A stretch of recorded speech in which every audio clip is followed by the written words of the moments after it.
Isn't life wonderful? Especially when you're young. You're full of energy. You go and travel and you see the world. You do whatever you want. You don't care about anything. You can eat whatever you want. You don't count calories, because that comes later in life. And life is just about you. You're 100% self-compassionate. It's all about yourself and being yourself.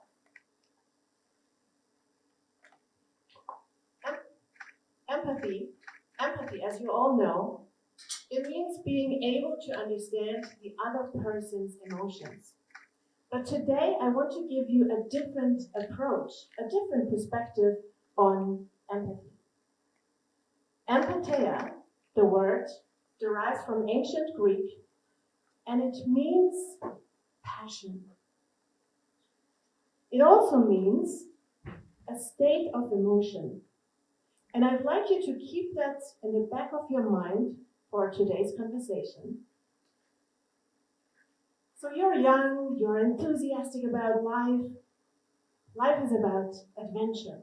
And you don't care about what anyone is telling you, how you should be, who you should become. It's all about yourself. And as you're moving on in your life starts to change. Something happens in your life that changes your life forever. And sometimes it's a small thing, and sometimes it's a big thing. So you're walking through life is getting more serious, you're in a serious relationship, or you're getting married, you're having kids, and now all of a sudden, things change. Your life values start to shift. Things that were important to you back then, now something else is more important. Because now it's your child that has ADHD. It's your mom who has dementia. It's someone in your family who has illnesses. Someone you know has depression. And the list goes on and on and on. Or you lose your business and you lose your money.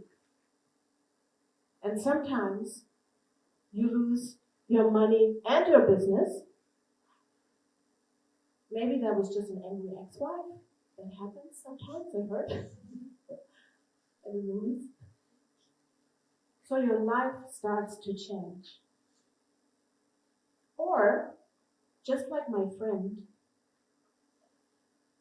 for him it was just another Sunday.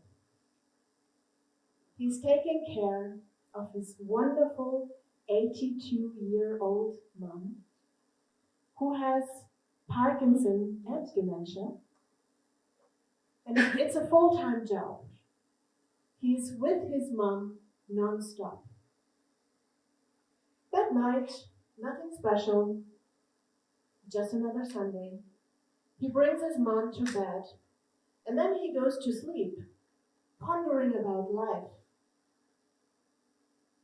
thinking that his life is boring or meaningless, because he couldn't do the things he wanted to do, because there is no space for him to become the person he wanted to become. He goes to sleep, and in the middle of the night, he wakes up to this noise. The floor is shaking. The walls are shaking. The ceiling is shaking. The chandelier is swinging from left to right, and bam! The ceiling comes down. Silence.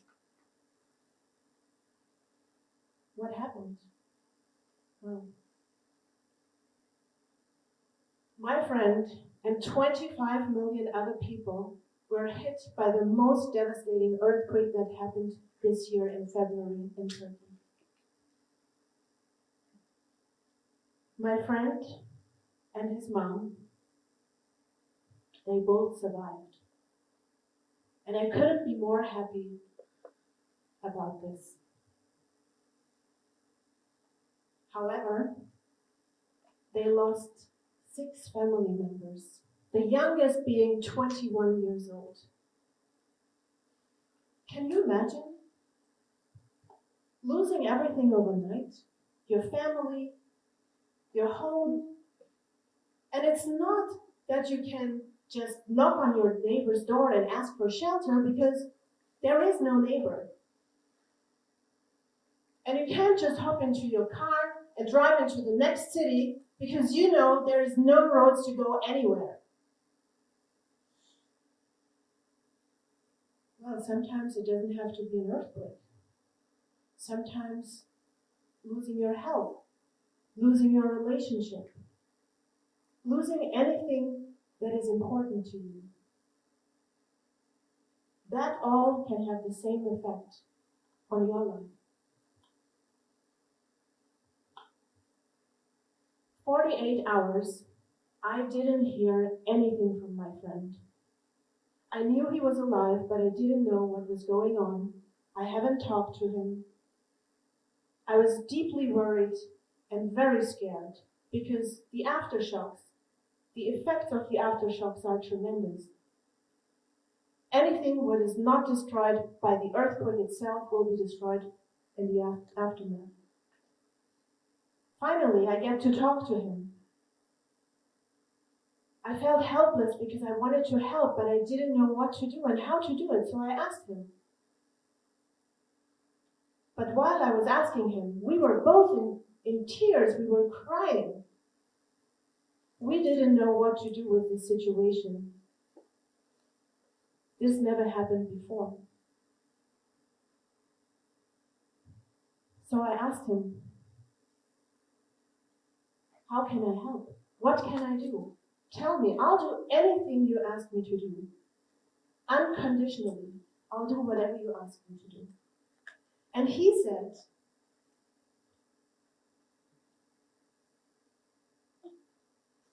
I have tissues, don't worry. He said, please make sure to take care of yourself first. You need to take care of yourself first because I can't handle seeing you like this. And I need to see that you're at your best. I need to see you at your best because that will be the only thing that will motivate me to bring myself back to my feet again. Wow, that sentence struck me. I felt bad about feeling bad. I felt guilty or ashamed. I thought it was not right to feel like that. But he was so right. He was so right.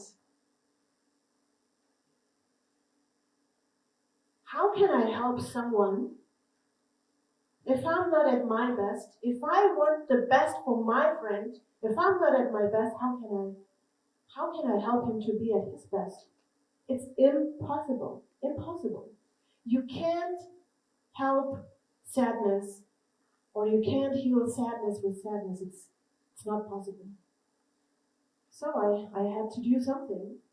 And as a small little researcher I am myself, I came across this study that was done by the Institute of HeartMath, and they were researching on emotions, how emotions are affecting our body physiologically and also psychologically. Now, we have positive emotions and also negative emotions. Negative emotions such as anger and frustration. Positive emotions such as care, appreciation, love. So they measured the effects of emotions on the human system.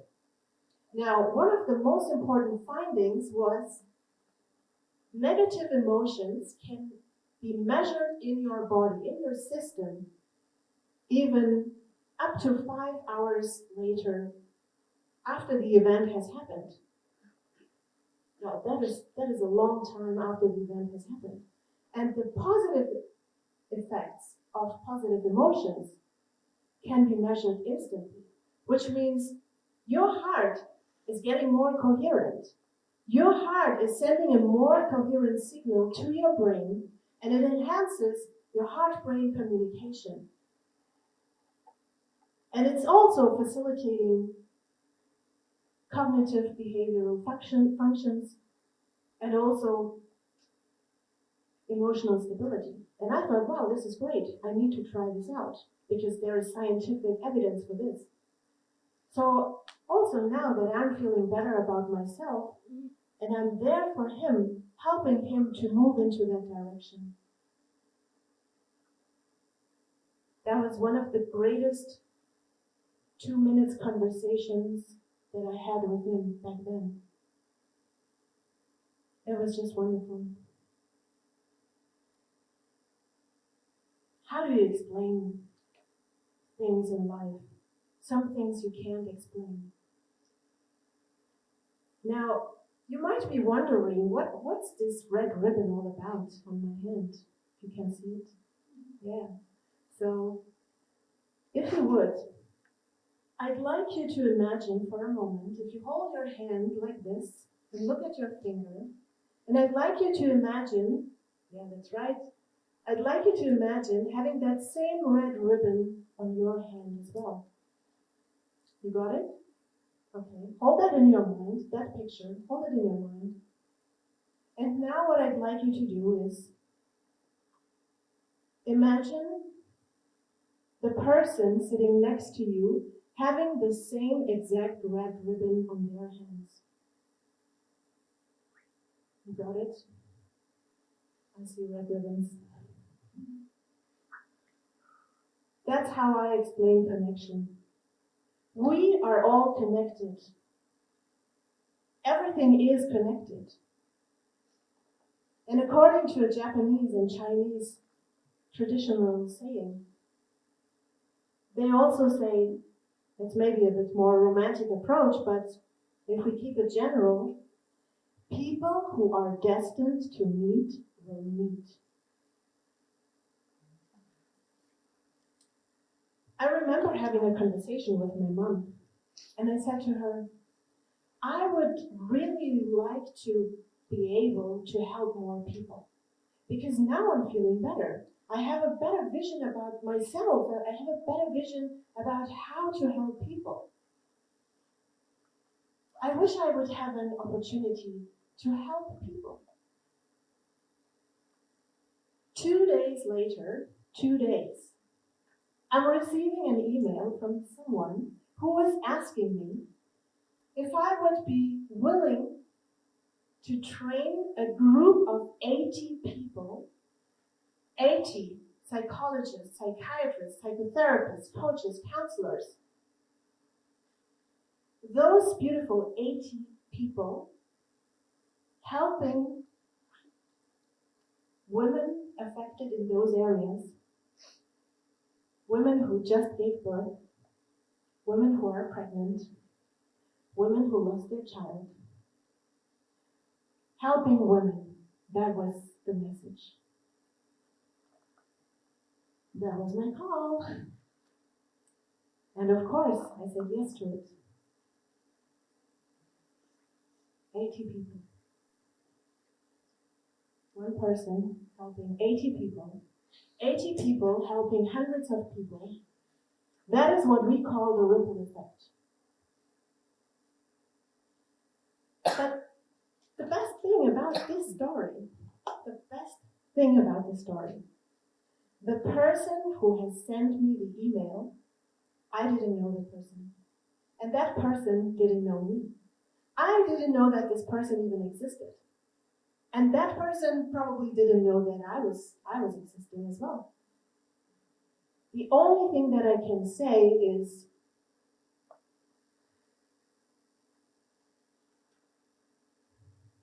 today I want to give you 3 things. How to become a better version of yourself with empathy. Number 1, remember the word empatheia, passion. Be passionate about yourself. Be 100% passionate about yourself. and indulge yourself in self-induced positive emotions such as love, care, appreciation. And stay in there. Stay in that emotion for 3 to 5 minutes. And do that a couple of times during the day. You will feel significantly better. Do that for yourself to become your own best self. Number 2, sharing. Share your story. Share your story. I want to know what is your story. We have 100 people here, and I would love to hear your story. Ask today the person who is sitting next to you, what is your story? Be interested in the other person, because that is encouraging. It's empowering. I don't want to see your polished selfie. It's fake anyways. I want to see the person who is behind that selfie. I want to know the truth. And knowing the truth is so empowering. Sharing is empowering. And number 3, caring. Be more caring for once in a while. Today. Forget about your own problems. Forget about it. Put it on the side, put it on the shelf, put it somewhere, put it in a box, throw it away. Forget about it today. Today, care about someone you deeply care. You deeply love. Give them a call today. After this event, give them a call and tell them, I love you. Tell them that they're important for you. My message for you today is become your best version. Become the best version of yourself so that you can help others to become their best version as well. So that those people can help other people to become their best. And that's how we create a society that is at its best.